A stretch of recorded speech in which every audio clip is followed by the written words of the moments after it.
jërë ngeen jëf waaye Yewwi Askan Wi fa ñu jëm a nguurug Macky Sall gi naruta sedd Le Témoin nañu rapport bi waa Cour des comptes def jëm ci anam yi ñu yoree xaalisu fonds force Covid-19 bi rapport boobee la waaye Yewwi Askan Wi ngànk ba léegi ne duñu ko bàyyi démb ci ndaje mi conférence des leaders séqoon ak taskatu xabaar yi fa la ñu xam le ne bailleurs yi jël seenub xaalis ci ko jàppale réewum Sénégal nañu xam ne xaalis ba ñu ngi koy luubal nee nañu muy waa FMI di waa Banque mondiale di waa Union européenne nañu laaj kilifa yu Sénégal yi fan la ñu dugal xaalis bi ñu leen doon jàppale ci jamonoy mbas mi journal L'Info nañu waa Yewwi Askan Wi wili pande nañu Macky Sall bu baax a baax ci kanamu bailleurs yi kaddu Ousmane Sonko ci xët mu njëkk yéenekaay bi yu muy waxee ne Macky Sall moo saxal ci réew mi ak yàq saxal fi mal gouvernance saxal fi sàcc àllu réew mi yéenekaay bi mi ngi ñuy wax it ne ñoom waa Yewwi Askan Wi woo nañu askan wi ngir ginnaaw suba ci samedi ji di yemook 31 décembre bu 20h jotee ci jamono ji président war a tàmbale discours à la nation na ñëpp génn gàddu seeni xot ak xotaat ñu def concert de casserole bu mag ngir won ko ne askan waa ngi ñaawloo ko naqarlo ni ñuy sàcc àlalu réew mi Khalifa Ababacar Sall ne ñu ci Le Quotidien li gën a métti ci xol moo di li kilifay réew mi di jéem a tuutal ak minimiser xaalis bi ñu détourné ci fonds force Covid-19 bi Khalifa Ababacar Sall ne su ma déggee ñu cay wax sax damay rus fi ma toog ndax ci lu gën a tuuti loolu toroxal nañu fi gor yàqob daram tëj ko ci kaso bi Sud Quotidien bind ne waaye Yewwi Askan Wi aalu nañu société civile gi woote nañu ab rassemblement fanweeri fan ak benn ci weeru décembre waaye Yewwi Askan Wi woote ab concert de casserole ñoom it fanweeri fan ak benn ci weeru décembre bu 20h jotee Abdoul Mbaye njiital parti bi di Actes Sud Quotidien nee na bu ñu yem rekk ci concert casserole yi nañ ci dolli ay corne wato moom mi wax loolee di Abdoul Mbaye neexi tubaab moo nekk ci xët mu njëkk Walf Quotidien yéenekaay bi nañu moom it da doon def démb ab conférence de presse ca ndaje mag journaliste yi fa la waxee ne Ousmane Sonko du ab leaderam ci Vox Populi mu baamuwaat fa wax ja Ousmane Sonko du sama leader loolee dafa sax mënut a nekk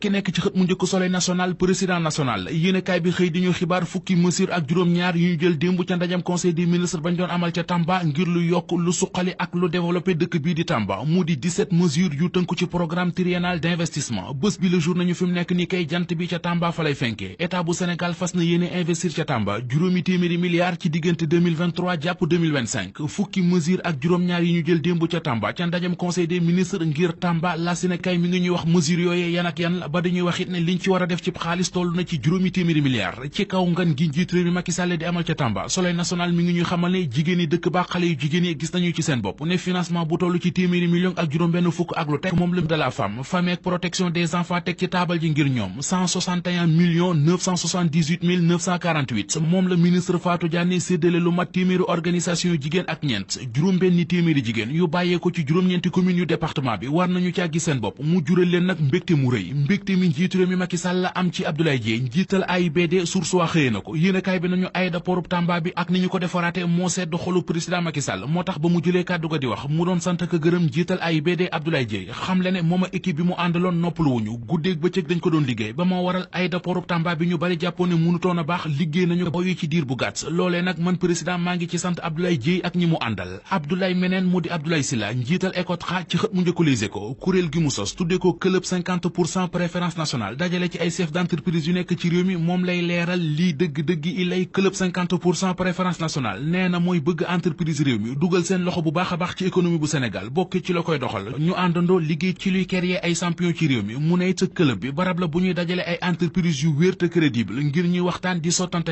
gunge kilifay réew mi ci dogal yi ñuy jël ngir intérêt national l'observateur nañu yamu ca moom Abdoulaye Sylla nee na booloo bokk lu ñuy xeex mooy njariñ ci entreprise nationale yi waaye bu ñu fi bëggee nekk di taxawal ay association à gauche ak à droite du jur njariñ ñi ngi ci ginnaaw coono la ñuy faral di wax l'observateur xëy na di ñuy wax ci ñu dëkkee sonn te gisuñu njariñ la ubbil yéenekaay bi ab enquête bu xóot te yaatu la def ci ñu nekk ci réew mi doon ay liggéeykat di daan seen doole te la ñuy fayee ko weer bariwul daje na ceeg ñoo xam ne la ñuy fayee ko weer wu nekk maanaam seenub salaire matul ñaar fukki junne kenn ci ñoom ñu naan ko El Hadji Mbengue dib agent ASP mi ngi wax ci l'observateur ni fukki junne lay am weer wu nekk fukki junne yooyee muy am tuut gu mu tuuti tax muy mujjee wax muy njëkk a noppi